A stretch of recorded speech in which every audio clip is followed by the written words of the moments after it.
Sledujete Krimi. Vinco chcel prevychovať deti, vzal nôž a dobíjal sa do školy. Triezvy nebol ani zďaleka. Kriminalisti sú na stope gaunerom z Važca. Temnej strane zákona mal podľahnúť policajt. Zviera, ktoré si vraví otec. Vieme, aký trest dostal muž, ktorý s dcérou praktizoval orálny sex.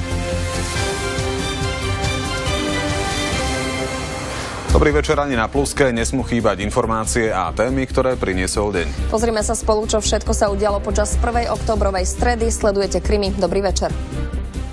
A začíname otrasným prípadom sexuálneho násilia na deťoch. Okresný súd v Trenčíne sa zaoberal nechutnou kauzou 43-ročného Štefana, ktorý sexuálne zneužil dve maloleté dievčatá. Jednou z obetí je pritom jeho vlastná dcéra. Bývalý boxer pristúpil na dohodu o vine a treste a zo súdu nakoniec odchádzal spokojný.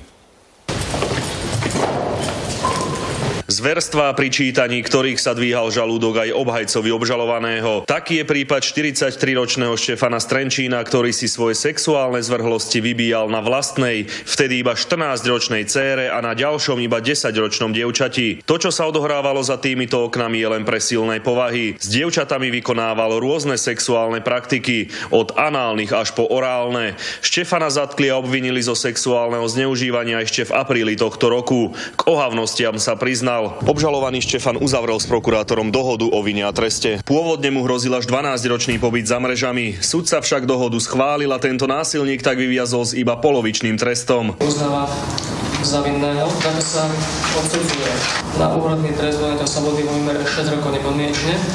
No, s rozsudkom som spokojný. A nie je to ľúto? Teraz tak je, no tak čo? Vy sa odkázali z mreže. Nevyjadrujem sa.